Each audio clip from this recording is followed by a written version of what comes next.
The Zodiac Killer. The codes no one can solve begins in the middle of a puzzle that has resisted every expert for decades. Even now, the symbols he left behind continue to taunt investigators, keeping the case alive in shadows. A letter that changed everything. No one knows this is the start of a random killing spree until the killer begins writing a terrifying series of letters to newspapers. He calls himself Zodiac. His signature, a symbol of crosshairs. The first envelope arrived on a quiet morning in Vallejo, California. No fanfare, no warning, just a plain manila envelope stamped and addressed in careful, deliberate handwriting. Inside was a letter, folded with precision, accompanied by a series of symbols and numbers that seemed meaningless at first glance. Police officers stared at the cryptic message, realizing immediately that this was no ordinary correspondence. Whoever had written it was not just confessing, they were taunting, daring someone to understand. Each character felt deliberate, chosen to provoke fear, confusion, and fascination all at once. The letter claimed responsibility for recent murders, detailing facts only the killer and investigators could know, and hinted at a dark game of intellect, a puzzle wrapped in death. Reporters circulated the story, newspapers printed the symbols, and amateur code breakers everywhere tried to decipher the hidden meaning. From that moment, the Zodiac Killer had transformed from a shadowy murderer into a puzzle the public could not ignore, a terror made tangible through ink and paper. The codes were more than just letters. They were a signature, a threat, and a challenge all at once. To understand the codes, we must first revisit their origins. The Bay Area gripped by fear. Guy on the phone who claims he's been killing prostitutes and he's wondering why he's doing it. Oh, God. So maybe he thinks I have an answer. Is this Ed? No, this isn't Ed. Oh. You haven't killed any prostitutes? No, I never said my name was Ed. Oh. Sorry. That's okay. What name do you use? You can call me Clay. By the late 1960s, the Bay Area was already unsettled, but the Zodiac brought a new and visible terror. Local newspapers printed chilling headlines, police bulletins described young victims found in isolated spots, and communities whispered warnings about dark cars seen near quiet roads. Couples avoided secluded parks, teenagers hesitated to take evening drives. Each murder seemed random, yet precise, a signature left in blood and bullets. Vallejo, Benicia, and Napa became stages for a predator who worked in silence, striking with methodical calm. The first known attacks targeted couples in parked cars, but the Zodiac quickly expanded his reach, leaving survivors shaken and detectives grasping for patterns. Amid the horror, something unexpected emerged: communication. Letters arrived at newspapers, taunting investigators and detailing crimes only the killer could know. Maps were drawn, timelines reconstructed, and neighborhoods scanned for shadowy figures.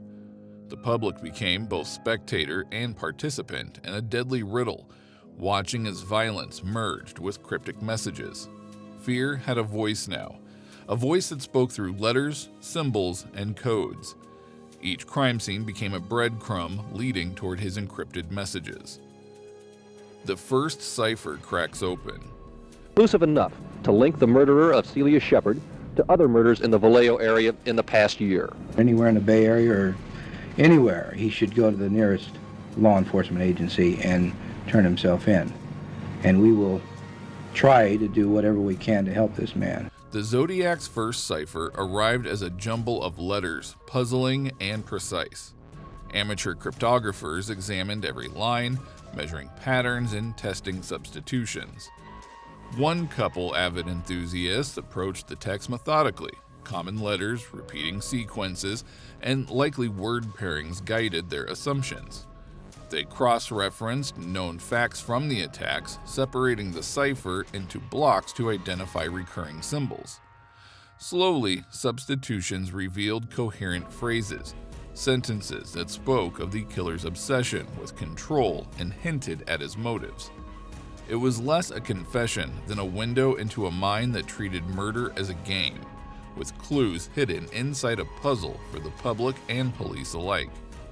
The code's resolution sent shockwaves. The killer's intellect was now on display, his reach extending beyond the streets and into minds across the Bay Area. People read the message, not for its story, but for its tone, and the realization that each letter, each symbol, carried intent. The cipher confirmed what many feared. The Zodiac wanted to be understood, but on his terms. But after that breakthrough, everything grew far more complicated. The 340 cipher and its strange architecture. The man known as the Zodiac Killer. The elements involved today included psychiatrists, astrologists, and police guards for school buses. Months later, the Zodiac escalated his challenge. The 340-character cipher arrived as a dense grid, symbols looping, rotated, mirrored. Experts quickly realized this puzzle could not be treated as a simple substitution.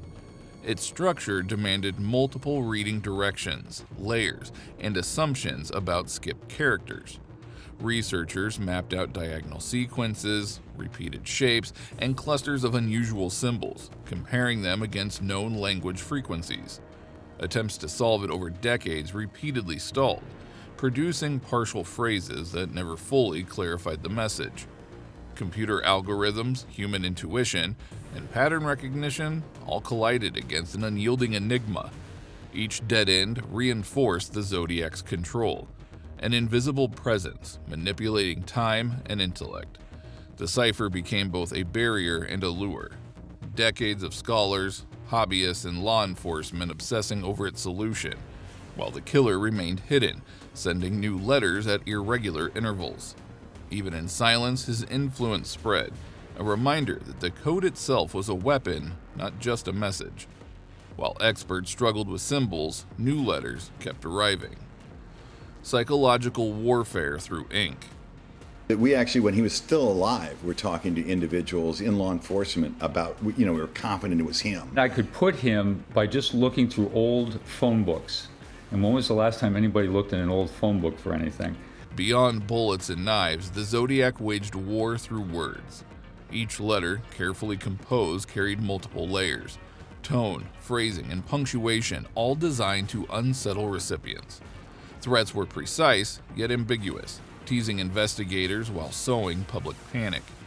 Handwriting analysis revealed intentional quirks, loops, angles, spacing, all crafted to mask identity while hinting at education, habits, and a psychological profile. Cross-referencing these letters with known attacks created a chilling timeline, revealing not only the killer's movements, but also his obsession with attention. Outlets were manipulated, publishing portions of letters that fueled speculation, while police were forced to consider motives, misdirections, and hidden meanings. The Zodiac's messages were not merely confessions. They were instruments of control, designed to make observers complicit in his fear. Patterns emerged slowly. The placement of symbols, references to prior murders, and cryptic warnings all reinforced a sense of omnipresence. He communicated without being seen, leaving a signature in ink rather than blood. By examining his language and timing, a portrait of cunning, methodical calculation began to form, an intelligence that thrived on suspense and the inability of others to predict his next move. And beneath his words, a hidden pattern began to emerge. The expansion of the codebook. After the initial ciphers, the Zodiac escalated his cryptic communication. Letters arrived containing smaller enigmatic codes, a 13-symbol string, a 32-character jumble, and a hand-drawn map overlaid with a compass rose. Each new cipher varied in structure, introducing shapes, lines, and positional cues that confounded both hobbyists and professional cryptographers. Analysts mapped these elements against known cipher techniques, testing substitution patterns, transpositions, and directional readings, while tracking timelines to determine the killer's rhythm. No single theory held for long. Some suggested numeric patterns, others focused on hidden words or geographic references, but every attempt produced ambiguity rather than clarity. In forums, libraries, and police offices, these codes sparked intense debate. Did the symbols conceal more victims, locations, or threats? Or were they simply another layer of distraction? The killer's influence extended far beyond physical crimes, establishing a psychological landscape where every envelope demanded attention and every symbol was a reminder that his reach could not be contained. The codebook expanded, but understanding remained elusive, leaving investigators trapped in a network of puzzles with no clear exit. Yet each new puzzle added layers instead of answers. The suspects who didn't fit the puzzle. The killer is Gray Francis Post, who lived and worked as a painter in Groveland but died in 2018. The group points to this photo that shows scars on the man's forehead that matches a scar in the sketch of the Zodiac Killer. As the ciphers multiplied, suspicion turned to individuals. Investigators assembled evidence, grids, timelines, and behavioral profiles, cross-referencing handwriting, alibis, and personal histories. Arthur Allen, a former serviceman with access to firearms and ciphers, matched some circumstantial patterns, yet fingerprints and sketches conflicted. Another figure, a journalist with cryptography interest, exhibited some writing similarities, but geographic and temporal data created contradictions. Each suspect prompted intense scrutiny, interviews, and background checks, yet the pieces never fully aligned. Analysts debated connections, examining linguistic quirks, cipher familiarity, and potential motives. Some were dismissed for lack of access to weapons or locations, others because their public actions contradicted observed behaviors. Even as theories emerged, each new letter from the Zodiac introduced fresh uncertainty, forcing investigators to reassess conclusions. Every lead seemed promising, yet insufficient. The ciphers refused to yield concrete answers, operating on a plane of deliberate ambiguity. The growing suspect pool highlighted the killer's mastery, a mind capable of creating complex codes that misdirected even the most thorough inquiries, keeping authorities chasing shadows while the Bay Area held its collective breath. Even with the suspects, the ciphers refused to cooperate. The 340 code breakthrough. 40 years after San Francisco's notorious Zodiac killings began, a Los Angeles area woman has come forward saying she can solve the case. As Ben Tracy tells us, she claims to be the Zodiac's daughter. Decades later, the 340-character cipher presented the ultimate challenge. In 2020, teams of cryptographers combined advanced software simulations and human pattern recognition to attack the grid. Symbol frequency analysis, positional mapping, and trial and error substitutions were automated, testing thousands of permutations simultaneously. Diagonal reading, flipping segments, and skipping repeated markers allowed machines to hypothesize plausible phrases, while human analysts cross-referenced logical syntax and probable word patterns. Iterative cycles narrowed possibilities, discarding illogical outputs and refining sequences. Collaborative forums compared partial solutions, identifying consistent relationships between symbols and their likely substitutes. After weeks of coordinated effort, patterns emerged, revealing a coherent structure hidden beneath the apparent chaos. While the exact content of the solved message remained sensitive, the methodology underscored the combination of computational power and careful reasoning, which is required to tackle decades-old ciphers. It demonstrated how persistence, technology, and cryptanalytic insight could finally break through a wall that had stood for half a century, marking a turning point in the Zodiac investigation. But solving one puzzle made the other ones more baffling. The 13-symbol cipher, a wall no one can climb. Among the Zodiac's later puzzles, the 13-symbol cipher stands as an enigma. Its brevity left investigators with almost no context, too few symbols to establish frequency patterns, too many anomalies to draw reliable conclusions. Experts tried substitution methods, mirrored readings, and numeric transpositions, but each hypothesis collapsed under scrutiny. Some speculated it referenced initials, geographic coordinates, or even a personal signature, yet repeated attempts revealed only dead ends. Amateur codebreakers documented partial alignments, highlighting coincidental matches that never translated into meaningful phrases. Unlike longer ciphers, the 13-symbol string offered no margin for error. A single misinterpretation could invalidate the entire solution. Police files show countless hand-drawn charts and notes analyzing symbol relationships, yet the answer remained elusive. Its compact form, combined with the killer's apparent deliberate ambiguity, ensured that it resisted even the most sophisticated decoding techniques. The cipher's mystery fueled public fascination, drawing theorists and enthusiasts into endless speculation. Even today, it stands as a testament to the Zodiac's ability to create puzzles that manipulate perception, challenge logic, and keep his identity shrouded in secrecy. And alongside it, another message refuses to yield anything at all. The map, the radian line, and geographic mysteries. I want to report a double murder. If you go 1 mile east on Columbus Parkway, public park, you'll find kids in a brown car. They were shot with a 9mm. I also killed those kids last year. Goodbye. Among the Zodiac's correspondence, a hand-drawn map with a radian line sparked theories about hidden locations. Analysts layered diagrams over Bay Area maps, measuring angles, distances, and potential landmarks. Lines drawn from the crime scene suggested a pattern, but no single intersection revealed a definitive point.